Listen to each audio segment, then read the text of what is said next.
Hey guys, tonight we begin with the remarkable life of a woman whose existence was part performance, part endurance, and entirely misunderstood by most of the Western world. The Geisha. You're about to step into wooden sandals that will cripple your feet, paint your face with lead-based makeup that might slowly poison you, and spend your childhood scrubbing floors until your knees permanently indent. You probably won't survive the first winter as a 6-year-old servant, but let's pretend you're tougher than most. So before you get comfortable, take a moment to like the video and subscribe, but only if you genuinely enjoy what I do here. And let me know in the comments where you're tuning in from and what time it is for you. It's always fascinating to see who's joining us from around the world. Now, dim the lights, maybe turn on a fan for that soft background hum, and let's ease into tonight's journey together. You are born in Edo, the bustling heart of Japan, in a time when the Tokugawa shogunate rules with iron discipline and wooden swords. The year is 1842, and your world smells of incense from Buddhist temples, fish drying in the sun, and the ever-present aroma of human waste being carted away by night soil collectors. Your parents run a small tea shop near the Sumida River, where they serve bitter green tea to dock workers and sell rice crackers that taste like cardboard but fill empty stomachs. You're a girl, which means your destiny has already been narrowed down to 3 historically thrilling options. Marry someone dull and die in childbirth, become a nun and live with perpetual regret, or enter the okiya, the geisha house, and spend the next 2 decades pouring tea for drunk aristocrats while pretending it's empowering. Historians still argue whether parents during this period truly believed they were giving their daughters opportunities, or simply knew they were selling them into a life of beautiful servitude. You are 6 years old when the decision is made. You still think beetles are fascinating, and have no idea that your parents have been whispering about debts and rice prices long into the night. Today, you're being walked through the streets of Edo in your best kimono, which itches like a hair shirt and restricts your breathing. The obi around your waist is tied so tightly you can barely bend forward, but you've been told that proper girls don't slouch anyway. The okiya looks like a library married a temple and raised a child that grew up to be emotionally distant. The building rises 3 stories, with dark wooden beams and paper screens that filter the light into something soft and melancholy. Lanterns hang from the eaves like sleeping bats, and you can hear the faint sound of a shamisen being tuned somewhere deep inside. The woman who opens the sliding door is the okasan, the geisha house mother, and she is the kind of person who can calculate your market value just by watching you bow. You try to smile because children are supposed to smile, but she doesn't smile back. Instead, she examines your teeth like you're a horse at auction, checks your hands for calluses, and nods approvingly at your small frame. "She'll do," she says to your parents in a voice that sounds like wind through dried leaves. The contract is for 15 years, plus interest if she breaks anything valuable. Your parents bow deeply, exchange a few formal words about honor and gratitude, and leave you standing in the genkan like a very polite hostage exchange. You clutch your small bundle of belongings, a wooden comb, a cotton sleeping robe, and a small cloth doll that your mother made from scraps, and wonder when they're coming back to get you. They're not coming back. You have officially been handed over to become a shikomi, which is a fancy word for a child who scrubs things until her soul leaves her body. Your new life begins at 4 in the morning when the okasan's wooden clapper sounds through the house like a death knell. You will scrub floors until they gleam, prepare baths hot enough to cook rice, carry water buckets that weigh more than you do, and occasionally cry into your sleeve. Silently, of course, because noise is forbidden before sunrise. The geisha themselves float past you like supernatural beings from another realm. Their hair is sculpted into elaborate mountains of black silk, held in place with lacquered combs that cost more than in your father's tea shop. Their faces are painted white as fresh snow, with red lips shaped like cherry blossoms and eyes lined with charcoal that makes them look like elegant ghosts. They move without making a sound, their feet barely touching the tatami mats, and when they speak, it's in voices so soft you have to strain to hear them. You are invisible to them, just a small shadow with a scrub brush, but you're watching. You're learning. And if your knees hold out and you don't die from exhaustion, one day you too might glide through these halls without being told to fetch the good towels. Your days start before the sun remembers it has a job to do, and they end when your back stops functioning like a human spine. You sweep tatami floors with a broom that's taller than you are, stoke charcoal fires that seem determined to go out the moment you turn away, and wash kimono fabric so delicate and expensive that each piece costs more than your family's annual rice allowance. The silk feels like liquid moonlight between your fingers, but you're not allowed to admire it. You're just supposed to clean it without leaving a single watermark. By noon, you've walked more steps than most samurai march in a week, carrying tea trays up narrow wooden stairs that creak ominously under your weight.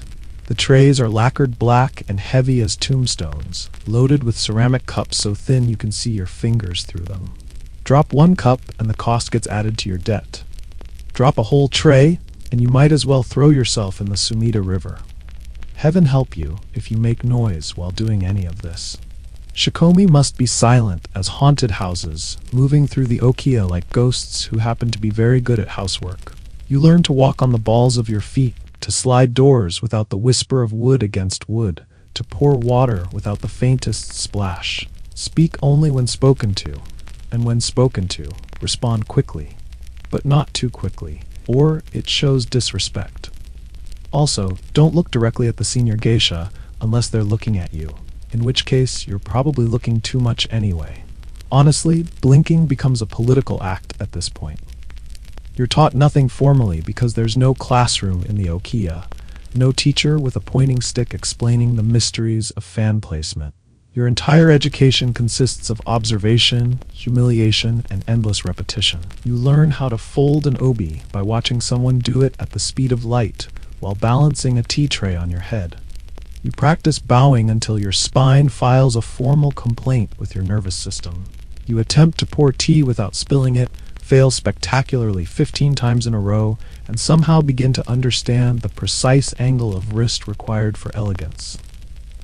The quirky truth about geisha training is that much of it happens through a process called minarai, literally learning by watching, which sounds mystical but mostly means you stand in corners trying not to breathe too loudly while absorbing techniques through your pores. Historians still argue whether this method was intentionally designed to create perfect performers, or if it was just an excuse to get free labor from small children. Slowly, almost without realizing it, you begin to understand how the senior geisha hold their fans just so, creating a perfect arc that frames their faces like a crescent moon. You notice how their laughter is timed like drum beats, never too loud or too long, always leaving the listener wanting more. You observe how walking becomes a choreography of toes and timing, each step placed with the precision of a tea ceremony. You realize that being a geisha isn't just about beauty, though beauty helps when you're trying to distract people from the fact that you're slowly dying inside. It's about control. Control over your voice, your movements, your expressions, your very breath. It's about having the social reflexes of a diplomat, navigating a landmine factory while wearing a smile that never quite reaches your eyes. The older girls in the Okiya might be kind to you if you're exceptionally lucky, sharing a rice ball when the okasan isn't looking, or teaching you the proper way to arrange your sleeping futon. More often, they treat you like a walking cautionary tale, a reminder of where they came from and what they've escaped. The hierarchy is absolute. You exist at the bottom of it, somewhere between the house cat and the decorative plants. But here's the secret that keeps you going through months of aching knees and perpetually pruned fingers. Everyone started exactly where you are now. Even the most graceful, impossibly poised geisha in the house once scrubbed these exact same floors while being scolded for drying chopsticks the wrong way. The woman who now glides through rooms like silk, made animate, once cried into her sleeve at 4 a.m, wondering if her parents even remembered her name. So you endure, quietly and with as much dignity as a sleep-deprived 7-year-old can muster. You wait for your chance to stop mopping and start mattering, to trade your scrub brush for a shamisen, your rough cotton work clothes for layers of painted silk. You dream of the day when you'll be the one floating through these halls like a supernatural being, when some other small girl will watch you with wide eyes and wonder if she'll ever be half as elegant. And in the meantime, you perfect the art of being invisible while missing absolutely nothing, storing up observations like a miser hoarding gold coins, preparing for the day when you'll finally be allowed to exist. Now that you've mastered the fine art of carrying tea without existing, it's time to upgrade your skill set. No, not dancing or playing instruments. Don't get ahead of yourself. First, you must learn how to sit for hours without fidgeting, breathing too enthusiastically, or allowing your circulation to function properly. Welcome to posture training, the ancient and highly respected Japanese tradition of turning your knees into pretzels and your spine into bamboo. You kneel in seiza, the formal sitting position where your legs fold neatly beneath you, like origami made of bone and muscle. Your back must remain straight as a temple pillar. Your hands rest precisely on your thighs, and your head tilts forward at exactly the right angle to suggest humility without implying defeat. At first, your legs go completely numb after 3 minutes, sending desperate signals to your brain that sound like tiny screams. Then they start whispering threats. After 10 minutes, your entire lower body has legally declared independence from your torso. But you're not allowed to shift, stretch, or make any sound that might suggest you're experiencing the slow death of your nerve endings. Geisha are graceful, and grace apparently means enduring pain, like it's an aesthetic choice. The Okasan walks behind you during these sessions, carrying a bamboo stick that she uses to tap your shoulders when they droop or your spine when it attempts to curve into something resembling human comfort. Historians still argue whether this training was designed to create perfect posture or simply to break the will of young girls through systematic torture disguised as tradition. Either way, it's remarkably effective at both. You also begin the advanced study of bowing, which turns out to be far more complex than simply moving your head up and down like a drinking bird toy. There are dozens of ways to bow, each with subtle variations that communicate different levels of respect, gratitude, apology, or please don't punish me for breathing in your general direction. The greeting bow, performed when entering a room, requires a precise 15-degree angle held for exactly 3 seconds. The gratitude bow involves a deeper 30-degree angle with a slight pause at the bottom to suggest genuine appreciation. The apology bow, which you'll use frequently, demands a full 45 degrees with your fingertips touching the tatami mats at exactly the right spot. You learn to lower your head with the smoothness of silk unfolding in a breeze. Hold the position for precisely the right number of heartbeats, and rise with a grace that suggests you've been blessed by the gods of elegant movement. Of course, you'll mess this up constantly during your first months. You'll bow too fast, too shallow, or commit the ultimate horror of touching the floor with your fingertips at the wrong angle. Someone will always be watching, ready to correct you with the gentle intensity of a disappointed ancestor.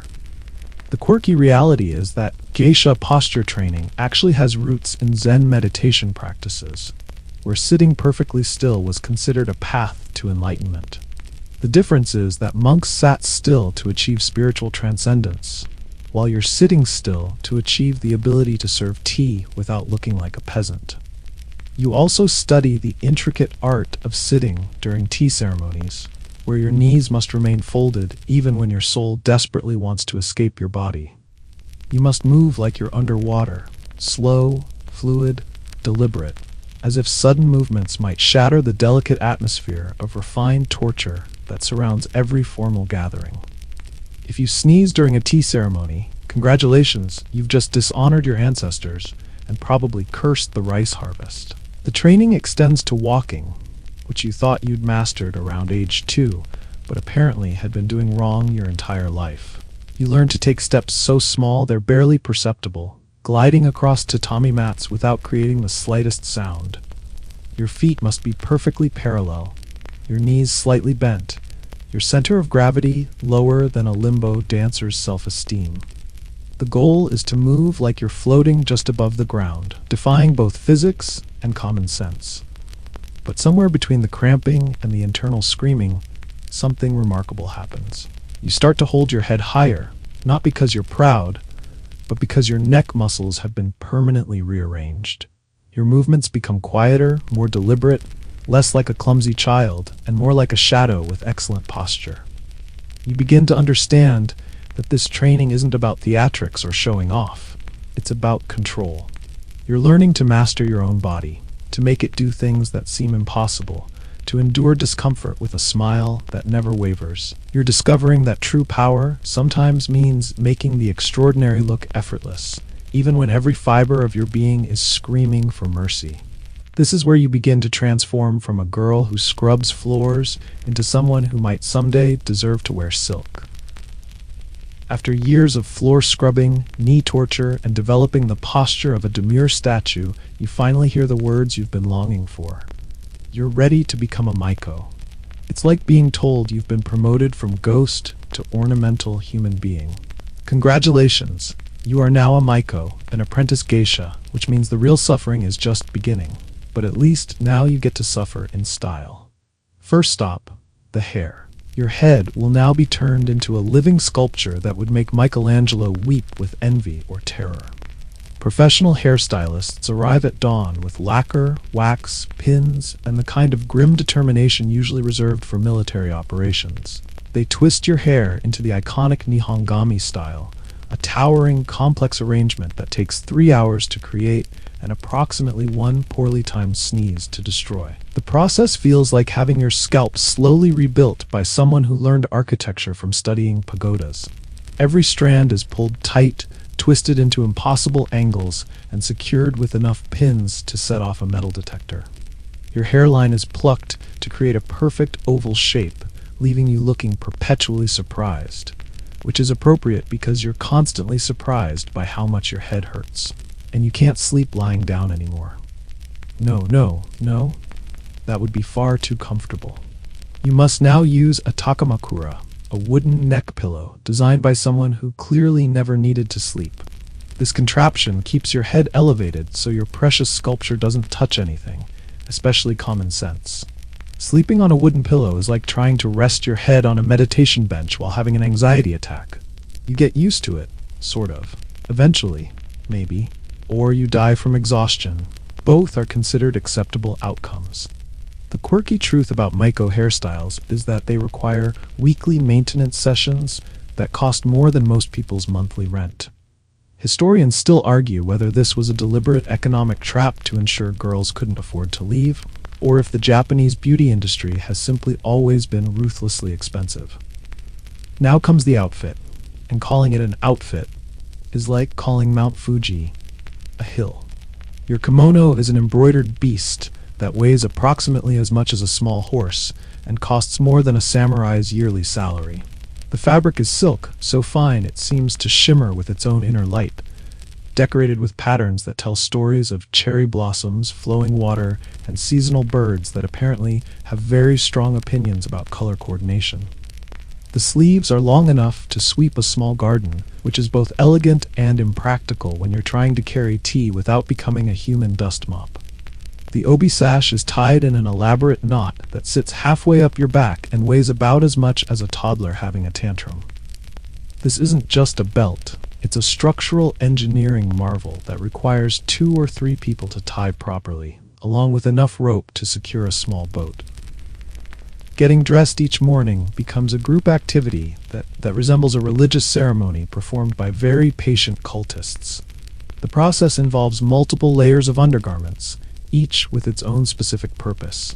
One for shape, one for warmth, one for modesty, and one just to make everything more complicated.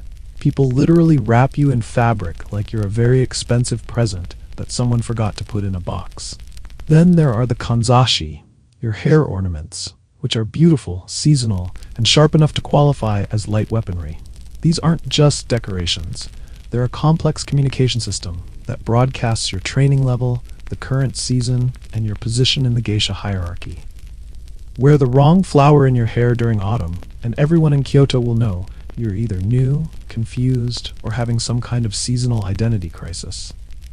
As a Maiko, your face becomes a canvas for an art form that's part makeup, part architecture, and part slow-motion poisoning.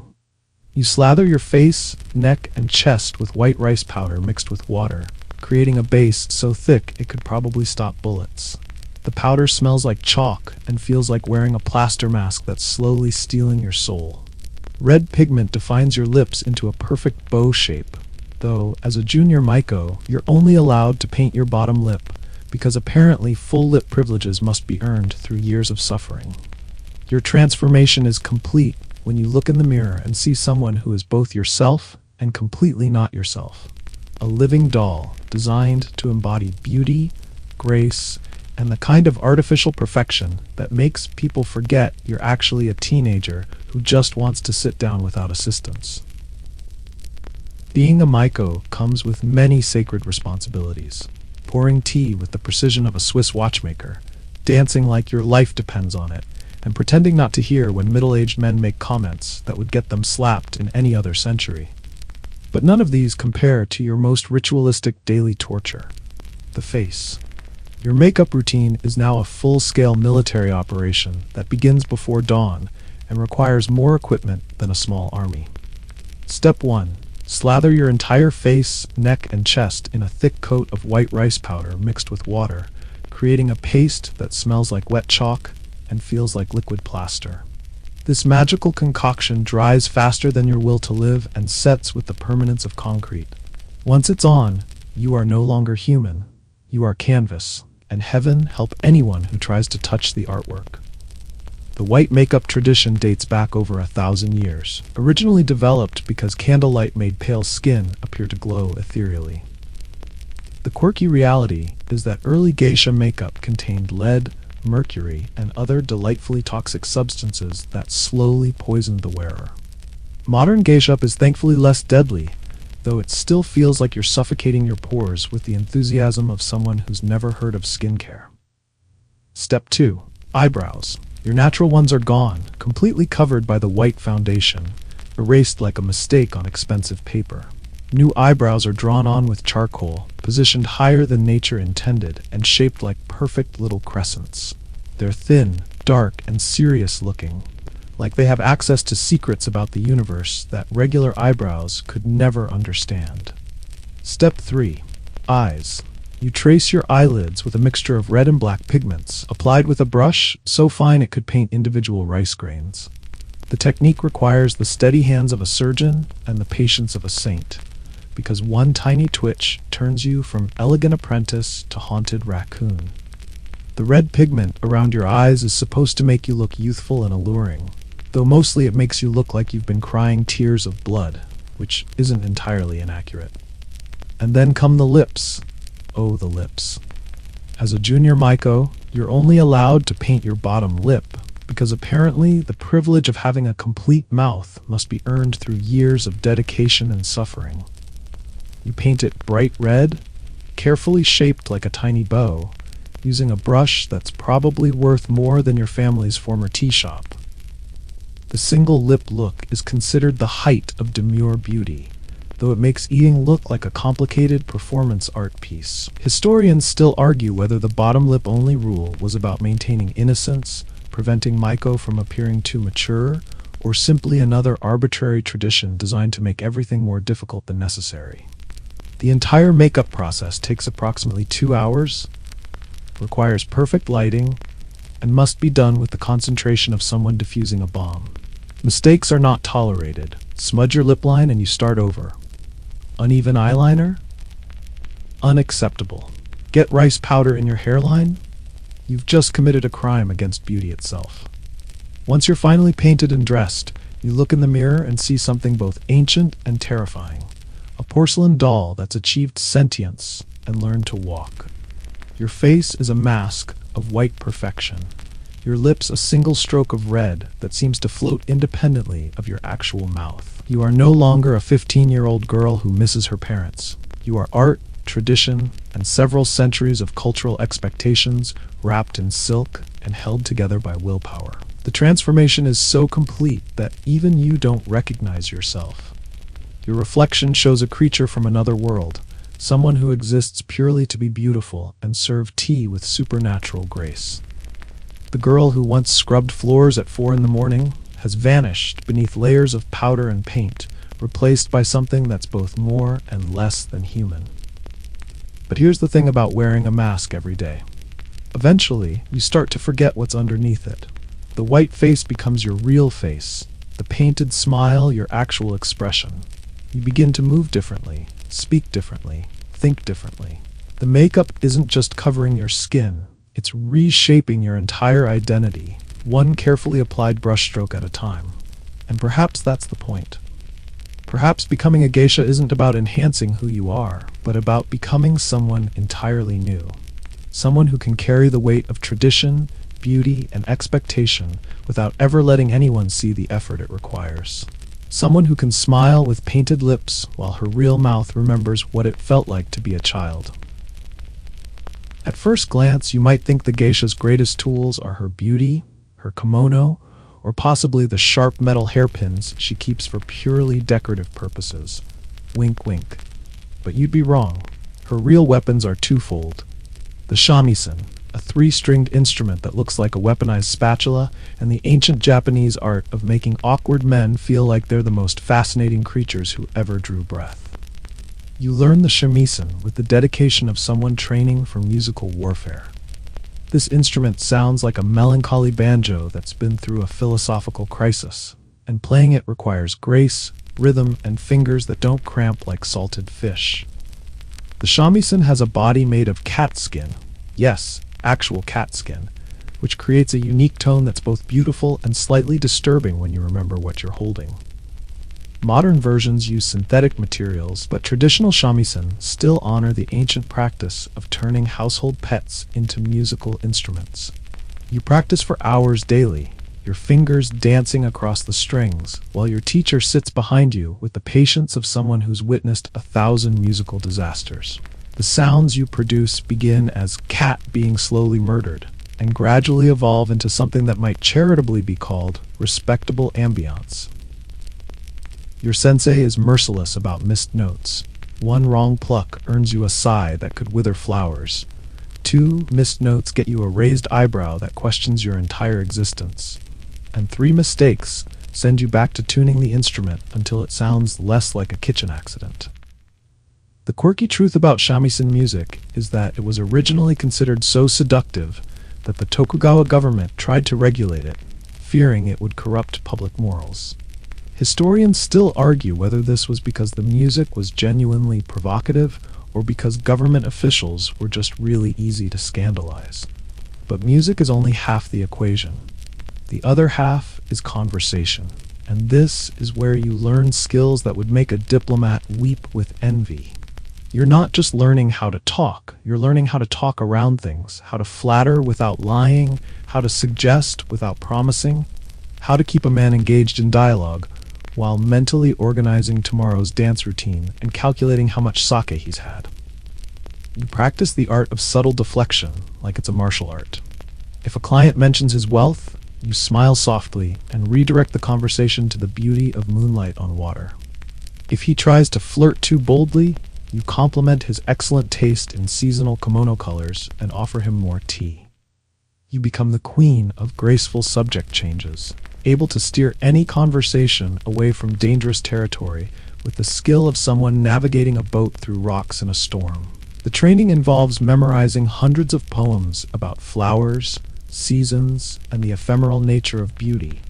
Basically, every topic that allows you to sound profound while saying absolutely nothing concrete. You can quote Basho while pouring tea, discuss the philosophical implications of cherry blossoms while tuning your shamisen, and still have enough mental bandwidth to notice who's had too much to drink and needs gentle management. Your teachers drill you on the fine art of asking questions that make men feel important. How interesting that you've traveled so far. What wisdom you must have gained from such experiences. Please, tell me more about rice taxation.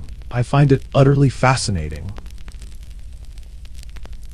The key is to sound genuinely curious about subjects that would bore a stone statue, while maintaining the kind of smile that suggests you're having the time of your life. By now, you've realized that being a maiko isn't about entertaining people in the way most would assume. It's about managing emotions. Your own, your clients', and the entire room's. You read moods faster than you read sheet music, instinctively knowing when to laugh, when to pause thoughtfully, and when to pretend you didn't hear something that would make a sailor blush. You develop the supernatural ability to carry on 3 different conversations simultaneously. The actual conversation happening out loud, the subtext conversation happening beneath the surface, and the internal conversation where you're wondering if your OB is cutting off circulation to your vital organs. This is your new reality. Half musician, half therapist, all performance. And the scary part? You're getting really, really good at it. Your shamisen playing has evolved from neighborhood noise complaint to something people actually want to hear. Your conversation skills have reached the level where you can make a man feel like a brilliant philosopher while discussing the most mundane topics imaginable. You're becoming exactly what the Okia trained you to be, a master of beautiful illusion. Ah, yes, the Dana. The word sounds elegant, vaguely mysterious, and just polite enough to hide what it actually means.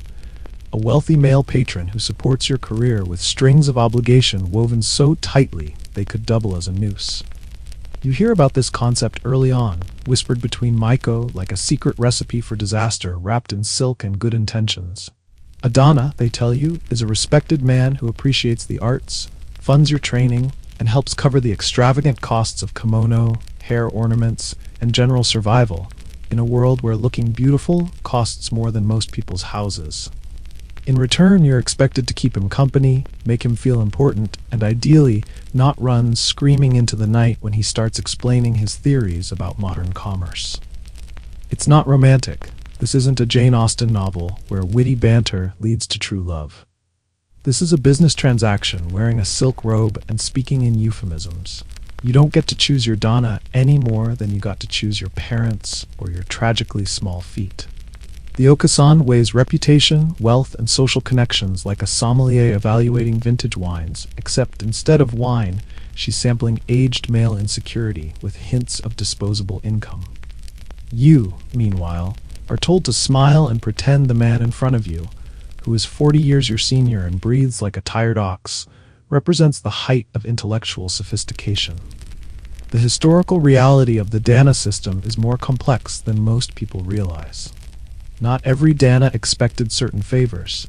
Some were genuine patrons who simply enjoyed the company of intelligent, well-trained women who could discuss poetry and politics without interrupting or crying.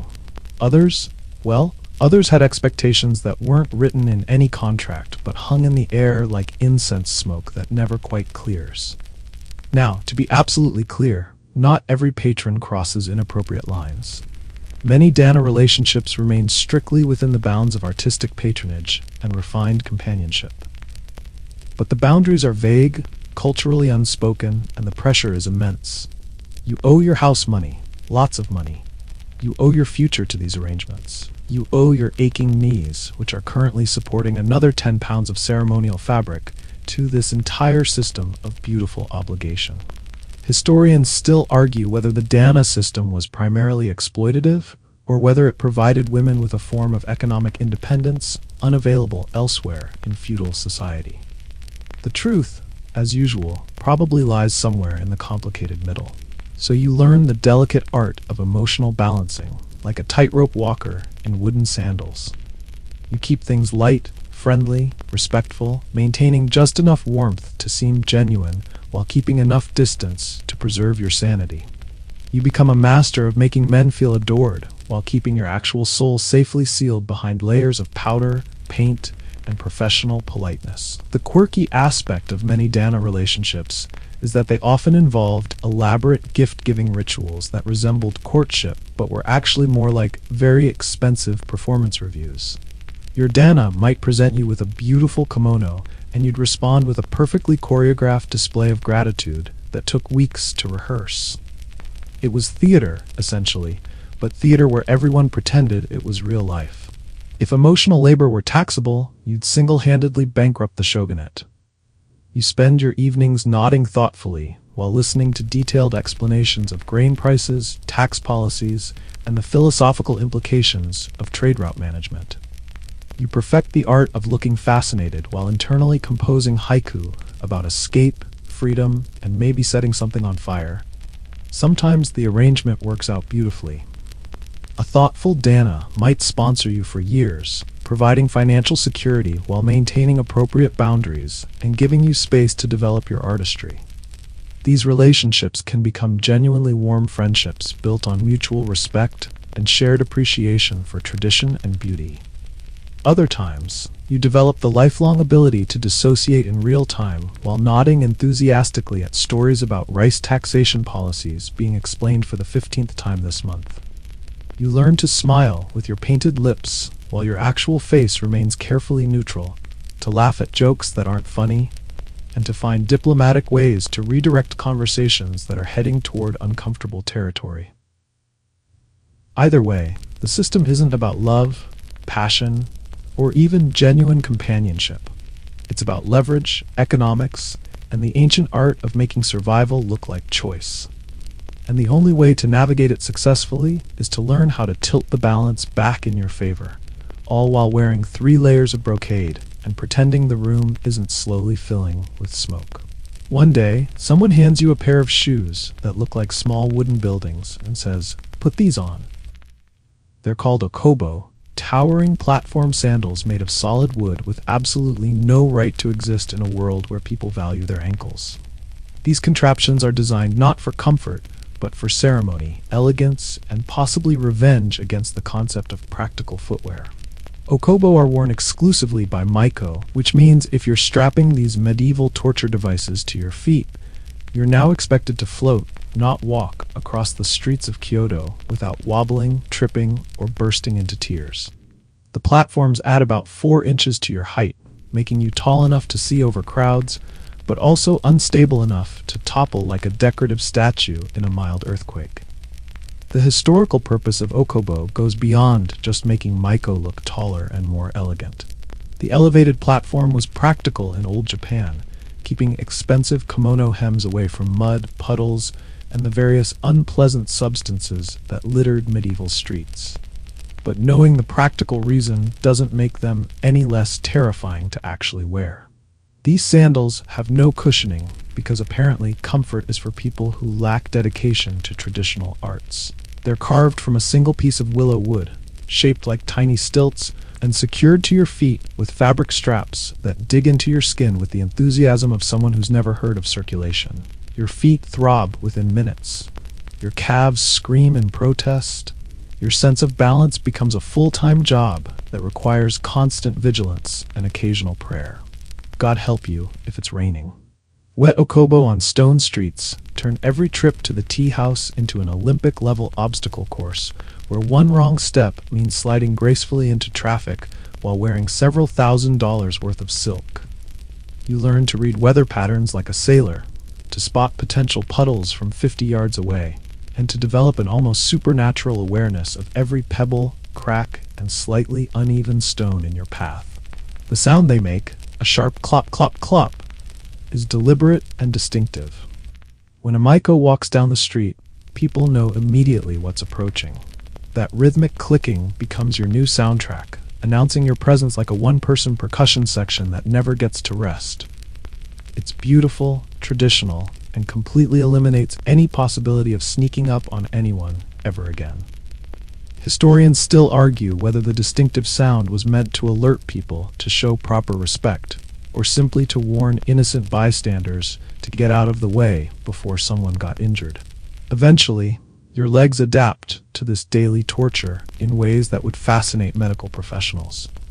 You develop muscles in your ankles that you didn't know existed, calf strength that would impress dancers, and the ability to fall gracefully when physics finally wins. You master the art of turning corners slowly, deliberately, with just the right amount of theatrical foot placement to make it look intentional rather than terrified. The quirky reality about okobo is that they're essentially training wheels for grace. By forcing you to move slowly and deliberately, they teach you the precise, measured gait that will serve you well even when you graduate to flatter footwear. Every step becomes a conscious decision, every movement carefully planned and executed. And just when you think you've mastered the art of walking in wooden skyscrapers, someone adds a 12-pound obi to your waist, and sends you to a client dinner involving 3 flights of narrow wooden stairs. This is when you truly understand that being a maiko isn't just about looking beautiful, it's about making the impossible look effortless, while your entire body screams for mercy. You learn to navigate crowds of tourists who want photographs, drunken salarymen who think you're exotic decoration, and normal pedestrians who are just trying to get to work without being accidentally trampled by someone wearing ceremonial footwear. You develop an almost supernatural awareness of your center of gravity, the precise angle needed to bow without falling forward, and the exact speed required to look graceful while still making forward progress. Wearing okobo becomes a daily meditation on balance, patience, and the sometimes absurd lengths people will go to in pursuit of traditional beauty. They're a constant reminder that you're still learning, still earning your place in this ancient hierarchy. Full geisha wear flatter shoes because by then they've literally served their time in platform purgatory. You're still earning your elevation, one wooden step at a time. Learning that sometimes the most beautiful traditions are also the most punishing. Let's clear something up right now, because this confusion has been running rampant for about 2 centuries and showing no signs of slowing down. A geisha is an entertainer. You perform, you dance, you sing, you pour sake with elegance and flirtation so subtle it could pass for weather patterns. You are a walking work of art whose power lies in restraint, in saying just enough, revealing just enough, existing in that sacred space between admiration and distance, where mystery lives and breathes. A courtesan, on the other hand, is a high-class companion trained in arts that include but are not limited to the bedroom variety. Their job involves layers of performance too, but with one distinct difference. Theirs usually ends behind closed doors, with considerably fewer clothes involved. Both professions require intelligence, training, and the ability to make men feel important, but the final destination of the evening is entirely different. The visual confusion doesn't help matters because both wear elaborate kimono that cost more than small houses. Both style their hair into architectural marvels that defy gravity and common sense, and both move with the kind of grace that makes normal people feel like they're walking through life with cement blocks tied to their ankles. But here's your foolproof identification guide. If the obi is tied in front, she's a courtesan, quick access for business purposes. If it's tied in the back with a knot so complex it requires engineering degrees to untangle, she's a geisha. Slow exit, long conversation, and your evening ends with applause rather than awkwardness. The historical distinction became blurred during the Meiji period, when Western observers couldn't be bothered to understand the nuances of Japanese entertainment culture. They saw beautiful women in elaborate dress serving men, and immediately jumped to conclusions that would make anthropologists weep. This misconception was then exported worldwide through books, movies, and the kind of cultural misunderstanding that persists like a stubborn stain on silk. But none of that matters when you're standing in a room full of men who've watched one poorly researched Hollywood movie and think geisha is Japanese for exotic invitation. So you develop perhaps your most valuable skill, the art of politely correcting someone while making them feel like they've just taught you something profound. It's linguistic aikido, redirecting force with gentle pressure and a smile that could melt steel. You say things like, "Ah, how kind of you to be curious about our traditions. They're quite different from what many people imagine." Then you smile, take a delicate sip of tea, and somehow manage to educate them without making them feel stupid, which is considerably harder than it sounds when someone has just asked if you're available for private lessons, with air quotes that make everyone in the room uncomfortable. Historians still argue whether the persistent confusion between geisha and courtesans was primarily due to Western ignorance, deliberate misrepresentation in popular media, or simply the human tendency to reduce complex cultural roles to their most sensational elements. You'll give this same gentle correction approximately 700 times during your career, and it will never stop being necessary. Each time you do it with grace, patience, and the kind of educational diplomacy that would make teachers everywhere proud. Because being a geisha means never losing your composure, even when someone mistakes you for something you're definitely not. The quirky reality is that this misconception actually helped some geisha financially. Confused foreign tourists often paid premium prices for tea and conversation, not realizing they were essentially paying luxury rates for cultural education. But it also meant constantly defending your profession's dignity while wearing a smile that never quite reaches your eyes. You learn to navigate these conversations like a ship's captain avoiding icebergs. You acknowledge the confusion without shame, educate without condescension, and redirect without offense. You become an ambassador for your own profession, explaining centuries of tradition to people who might have learned everything they know about Japan from a single questionable movie. But each time you make this correction with grace and patience, you reassert an important boundary. You remind the world that some things are sacred, that not everything beautiful is for sale, and that tradition deserves respect even when it's misunderstood. You're not just pouring tea, you're preserving the distinction between art and commerce, between performance and transaction, between what you are and what people assume you might be. Because being a geisha means embodying dignity in silk, maintaining mystery in an age of over-explanation, and correcting misconceptions one gentle conversation at a time. As a maiko, and eventually a geisha, you are expected to master music, dance, etiquette, and the delicate skill of looking absolutely delighted while listening to a man explain rice tariff policies for the 47th time this month. But your most useful and least formally taught skill is the ancient art of saying no without ever actually using the word no. See, you can't just reject someone outright because that would be rude, ungraceful, and worse than both of those, unprofitable. No one pays a geisha to be blunt or direct. Your entire value lies in subtlety, in suggestion, in the ability to pivot away from unwanted propositions like a butterfly in platform sandals navigating a windstorm. You must decline with such grace that the person being rejected feels complimented. Let's say a client gets bold. Maybe he leans in a little too close, compliments your eyes with uncomfortable intensity, or drops the classic line, "Perhaps we could meet somewhere more private?" You don't slap him. That's amateur hour, and also grounds for immediate termination. You don't shout or storm off dramatically because this isn't a Western melodrama. Instead, you deploy the arsenal of elegant deflection that you've been unconsciously studying since your first day scrubbing floors. You smile, tilt your head thoughtfully, and say something like, "Ah, you must be very popular with women. I imagine they find your confidence quite charming." This sentence contains exactly zero substance, but manages to flatter him, redirect the conversation, and buy you precious seconds to refill his sake cup while pretending that uncomfortable moment never happened. The historical genius of this approach is that it allows men to save face while clearly establishing boundaries. Japanese culture places enormous emphasis on avoiding public embarrassment, so direct rejection would humiliate both parties and potentially destroy business relationships that keep the okiya financially viable. Another classic deflection. "Oh, what a shame. I'm terribly busy that evening." This works beautifully, even when he hasn't specified which evening he's talking about.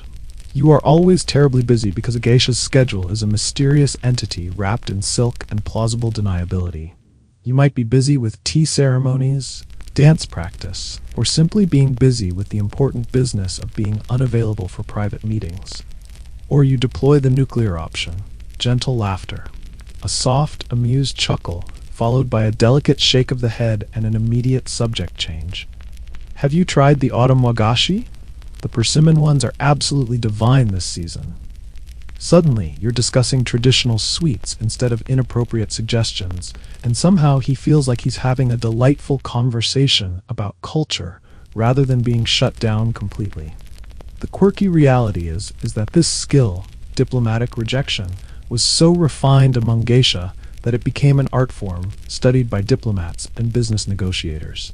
The ability to say no while making someone feel valued was considered the height of social sophistication. Over time, you become fluent in an entire language of polite deflection. You can reject someone 3 times in a single conversation while making them feel like they're the most interesting person you've ever encountered. You master the art of the meaningful pause, the strategic fan flutter, and the perfectly timed compliment that derails unwanted advances more effectively than any direct confrontation.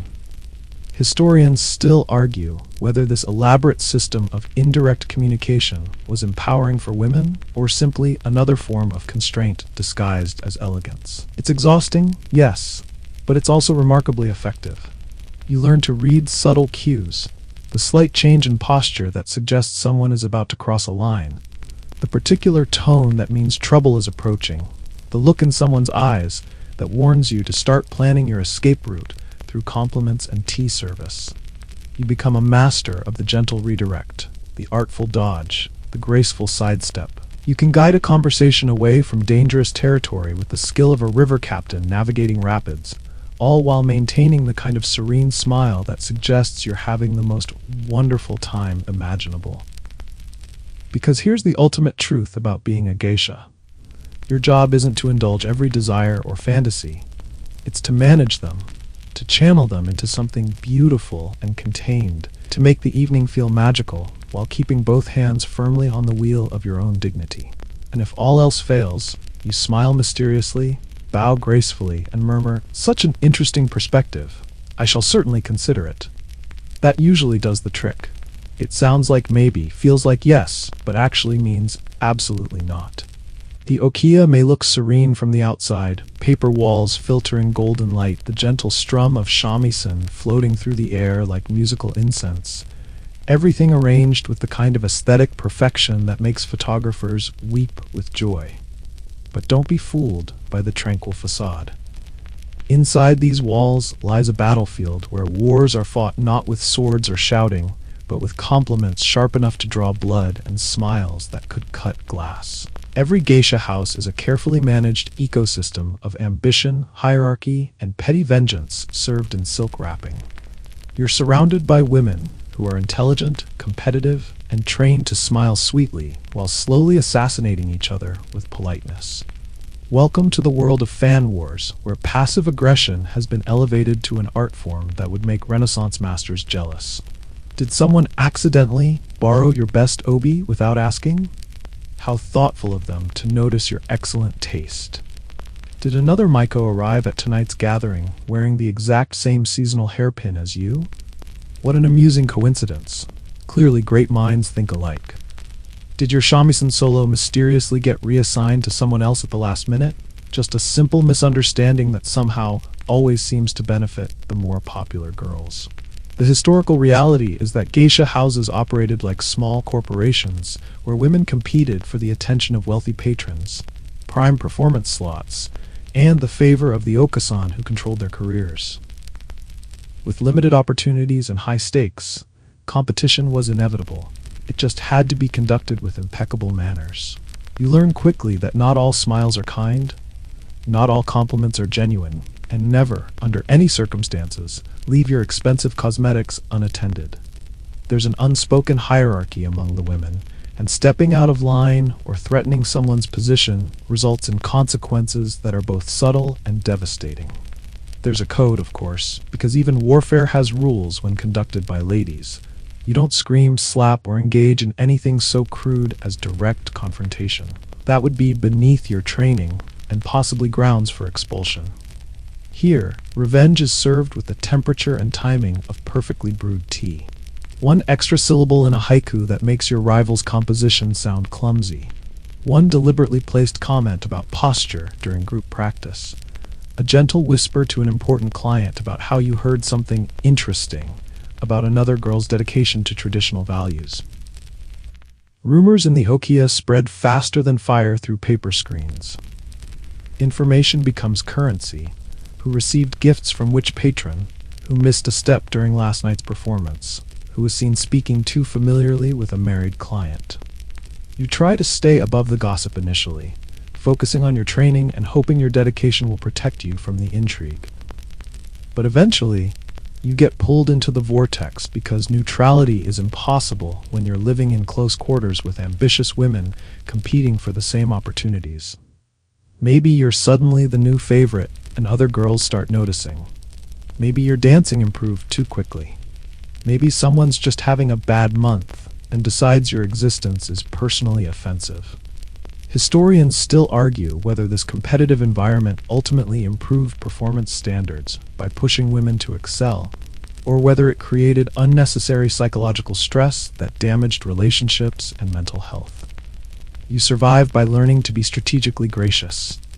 You master the art of complimenting someone while subtly implying the opposite. Your new kimono is so bold, I could never wear something quite so daring. You perfect the innocent question that plants seeds of doubt. I'm sure you meant to bow at 15 degrees rather than 12. The okasan is so particular about these details. You develop eyes in the back of your head and ears that can detect whispered conversations 3 rooms away. You learn to read the subtle signs of alliance and betrayal. Who sits next to whom during meals? Whose suggestions get implemented? Who receives the meaningful looks when mistakes are made? Eventually, if you're lucky and talented enough, you'll rise above the daily drama. As a full geisha, you'll outrank the apprentices and earn your own room, your own clients, and fewer accidental incidents with your belongings. But until then, welcome to the elegant battlefield where wars are fought with grace, timing, and the occasional well-placed eyebrow raise that can destroy someone's entire week. You don't need armor here. You need excellent posture, a flawless memory, and the ability to say thank you, like it's a subtle threat wrapped in silk and delivered with a smile that never quite reaches your eyes. After years of kneeling until your legs forgot their original purpose, bowing until your spine achieved permanent curvature, and smiling until your face muscles developed the strength of steel cables, the day finally arrives. You are no longer a maiko struggling with platform shoes and single-lip makeup. You are now a geisha, a full-fledged master of the ancient arts of conversation, entertainment, and making grown men feel intellectually superior while secretly running every aspect of the evening. The transformation is surprisingly subtle. There's no dramatic parade through the streets, no congratulatory fireworks exploding over Kyoto, no certificate presented by the mayor declaring your official elevation to cultural treasure status. You simply wake up one morning, and instead of being the girl desperately trying to learn the rules, you are now the standard that everyone else is desperately trying to achieve. And weirdly enough, your knees still hurt just as much as they did yesterday. Your wardrobe undergoes a sophisticated evolution. Gone are the vivid, almost aggressive colors of maiko kimono that made you look like a walking flower arrangement designed by someone with strong opinions about visibility.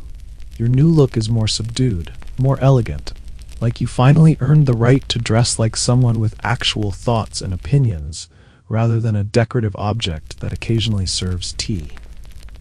The sleeves of your kimono are shorter now, which sounds like a small change, but feels revolutionary when you remember spending years trying to pour tea without accidentally dusting the furniture with silk.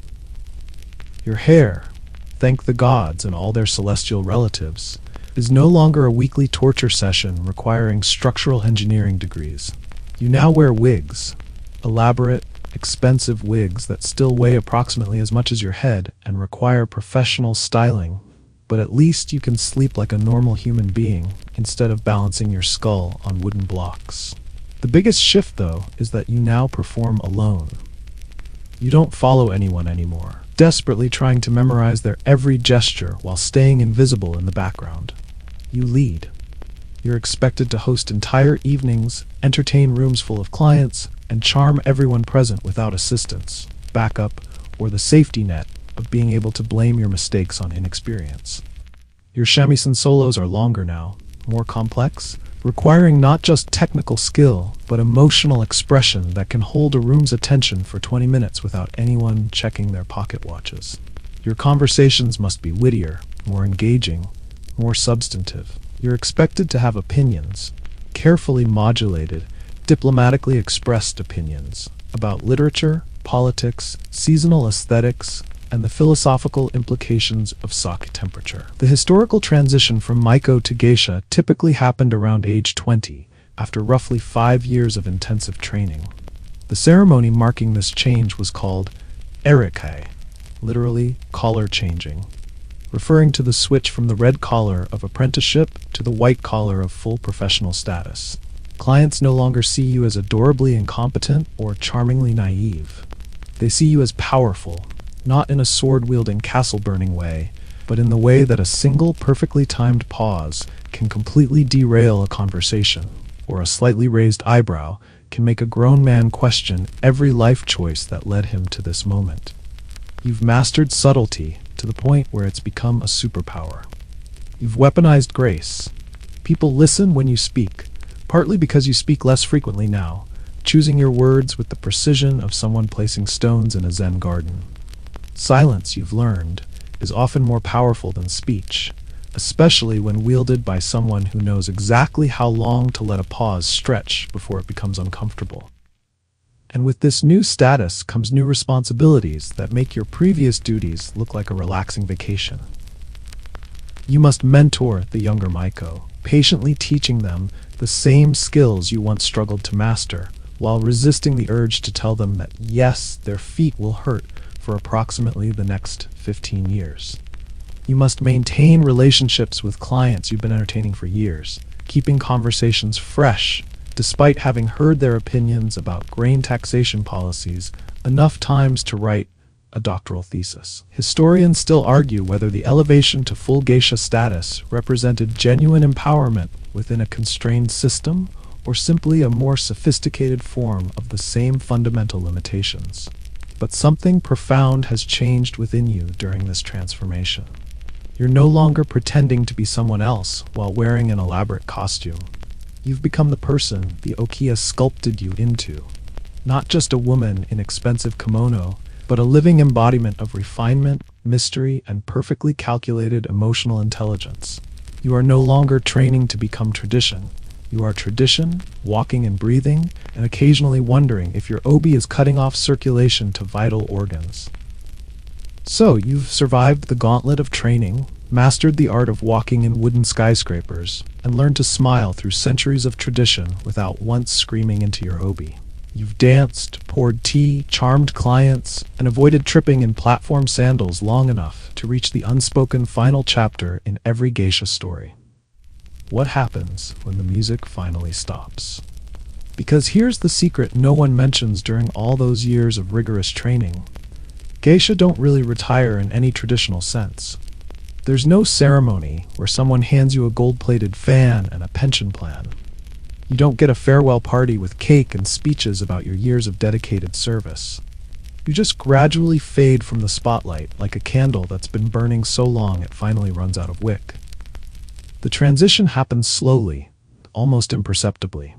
Your bookings become less frequent as younger geisha capture the attention of patrons who prefer their entertainment with fewer years of experience and more energetic dancing. Your knees, which have been filing formal complaints with your nervous system for decades, finally stage a full revolt that makes kneeling in seiza feel like medieval torture rather than simply uncomfortable tradition. Some geisha transition into teaching roles, becoming the wise sensei who corrects posture with a single glance and demonstrates shamisen techniques for the 100th time, while knowing full well that the Maiko in front of you is thinking about lunch rather than the subtle emotional nuances of traditional music. You become the living repository of knowledge, the keeper of secrets about fan angles and tea ceremony timing that took you 20 years to master.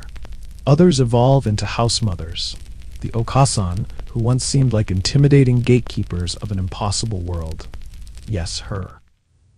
The woman who judged your every bow like it was a criminal offense and could calculate your potential earnings just by watching you walk. Now it's you standing by that sliding door, inspecting new shikomi with the expression of someone wondering whether the rice pot is burning and how many more decades of this you can physically handle. As Okasan, you run the entire operation. You make the financial decisions, choose which girls show promise, negotiate with patrons, and manage the complex social ecosystem of the Okiya. You become the person who decides who rises and who spends another 6 months perfecting the art of walking without sounding like a one-person parade. The power is real, but it comes with the weight of responsibility for preserving traditions that are simultaneously ancient and increasingly fragile. The The quirky reality is that many successful geisha actually accumulated significant wealth and property during their careers. Contrary to popular misconceptions, the most skilled geisha often became financially independent business owners who invested in real estate and other ventures. Some geisha marry, usually later in life, often to former clients who've maintained respectful relationships over years of professional acquaintance. These marriages are typically practical arrangements between mature adults who understand each other's histories and limitations. You trade one form of performance, the elaborate theater of geisha entertainment, for another, the domestic theater of being someone's wife, while pretending you've never spent your evenings managing the egos of drunk businessmen. But many geisha simply continue, slower and quieter than before, but still sharp as lacquered hairpins. You host more intimate gatherings where conversation matters more than acrobatic dancing. Your presence becomes the entertainment, the way you pour tea, the stories you tell, the subtle authority that comes from having mastered something few people understand. You become less about performance and more about embodying living history. Historians still argue whether the geisha retirement system provided adequate security for aging entertainers or left many women economically vulnerable after careers that demanded everything but guaranteed nothing. There's no grand exit strategy, no final curtain call where you take a bow and disappear into well-funded obscurity. You shift into the shadows while still wrapped in silk, still moving like poetry with ankles, still carrying yourself with the grace that's become so ingrained it's essentially rewired your DNA. Your public appearances grow rare, but your influence remains, passed down through students who practice the gestures you perfected, perpetuated by younger geisha who still seek your approval for their seasonal kimono choices. Even when your dancing days end and your shamisen gathers dust, your name stays embedded in the culture of the okiya. You become memory made visible, tradition with a pulse, the living proof that grace and dignity can survive anything if you're stubborn enough and your posture is impeccable. By now, your knees are permanently shaped like tatami mats, your back straightens on pure instinct even in your sleep, and your voice, always carefully modulated, carries weight not because it's loud, but because it rarely needs to be. You are no longer just a geisha performing the ancient arts for paying customers. You have become something more elusive and infinitely more powerful. Memory made visible, tradition with a pulse, a living bridge between a world that was and a world that's rapidly forgetting what elegance actually means. You won't find your name carved in stone monuments or printed in history textbooks that school children memorize for exams. You won't trend on social media platforms that didn't exist when you first learned to walk in wooden platform shoes. There's no viral video of you pouring tea with surgical precision or reciting waka poetry between shamisen chords that makes you famous beyond the narrow streets of Kyoto, where your reputation was carefully built over decades of flawless performances. But your legacy isn't the kind that needs volume or widespread recognition to endure. It lives in subtler places, in the muscle memory of gestures performed so many times they've become instinctive. It exists in the next generation of girls who kneel too long on aching legs, trying not to smudge their lip paint while perfecting a half smile that hides exhaustion behind practiced charm. The historical truth about geisha legacy is that it was never meant to be individual fame, but collective preservation. Each geisha served as a link in an unbroken chain of cultural transmission, passing down not just techniques, but entire ways of being in the world. Your influence lives in the way a fan opens, crisp, precise, silent. A gesture older than most empires, and more enduring than the political systems that rose and fell while you perfected it. It persists in the subtle timing of laughter at a formal gathering, the exact angle of a bow that communicates respect without subservience, the graceful deflection of inappropriate comments that preserves dignity while maintaining harmony. It lives in those quiet spaces between words at dinner parties, where your presence still shifts the atmosphere, even when no one remembers your debut date or recalls the name of the client who bought your first seasonal hair ornament. You taught people, without ever saying so directly, that true sophistication lies not in what you display, but in what you choose to keep hidden. Your job was never to be loud, attention-grabbing, or memorable in obvious ways. It was to be unforgettable in ways most people couldn't explain, to captivate without seducing, to suggest without declaring, to turn an ordinary evening into something that felt like ceremony simply through the quality of your attention and the precision of your movements. You transformed dinner into art, conversation into performance, and social interaction into something approaching the sacred. And you did it while wearing shoes that could cripple lesser mortals and makeup that required architectural planning to apply correctly. The quirky reality is that your most profound impact often occurred in moments you barely noticed. A young girl watching you move through a crowded street and deciding that grace was something worth pursuing. A foreign visitor finally understanding that not all beauty needs to be loud or obvious. A businessman learning to appreciate subtlety in a world increasingly obsessed with dramatic gestures. Through it all, you survived not just the physical demands of your training, but the emotional complexity of a profession that required you to be simultaneously authentic and artificial, intimate and distant, traditional and adaptable to changing times. You navigated assumptions, misconceptions, competition from other women, and clients who sometimes confused performance with availability. But most remarkably, you survived elegantly. In a world that demanded perfection and offered little room for error, you carved out space for self-possession. You created a life that was both elaborate performance and quiet resistance, all while never raising your voice above the gentle murmur that made people lean closer to hear your words.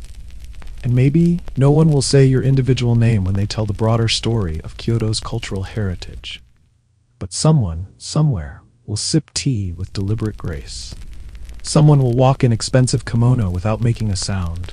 Someone will smile with an unreadable expression that suggests depths of knowledge and experience, saying just enough and not a word more. And in that moment, in that precise, controlled, beautiful gesture, you'll still be there.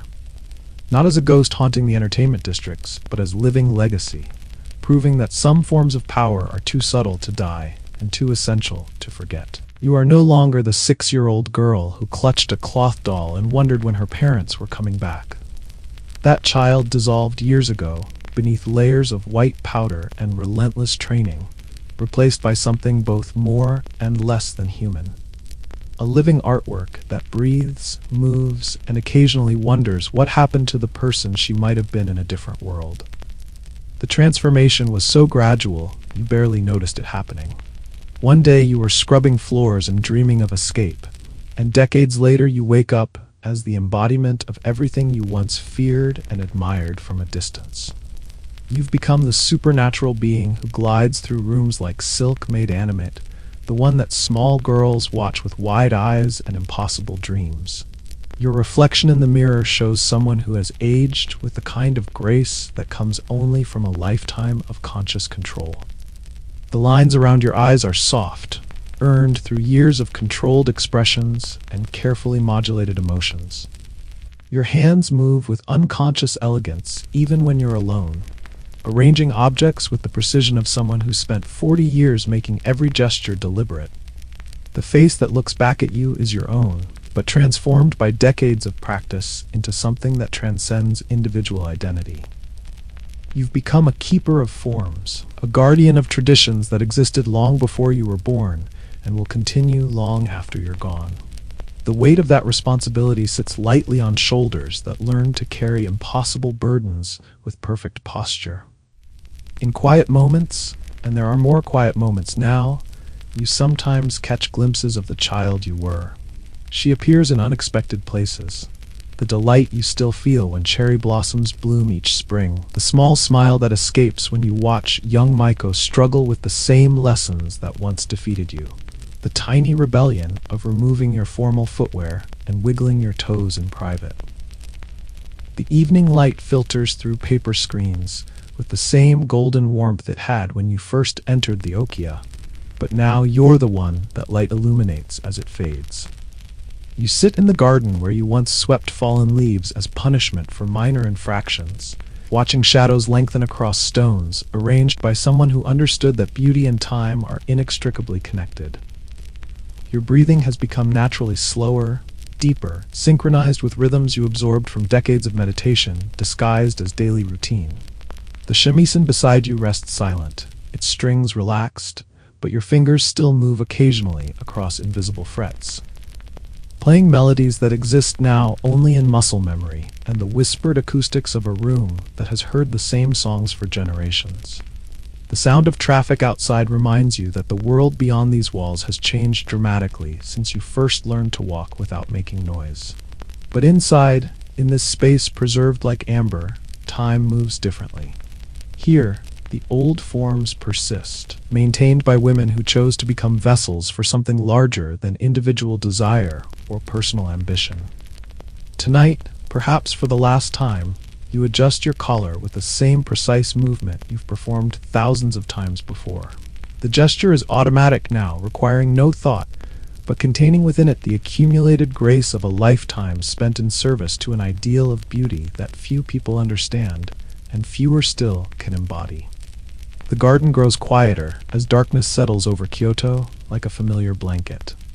Somewhere in the city, young girls are learning to kneel properly, practicing fan movements, discovering that elegance requires sacrifice and that true artistry lives in the space between effort and effortlessness. You close your eyes and feel the weight of their dreams, their struggles, their small victories over impossible expectations.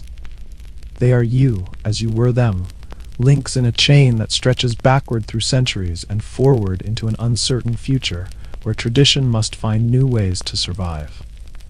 The last light fades from the paper screens, and you sit in comfortable darkness, breathing slowly, your hands folded in your lap with the natural grace of someone who finally, after all these years, has nothing left to prove.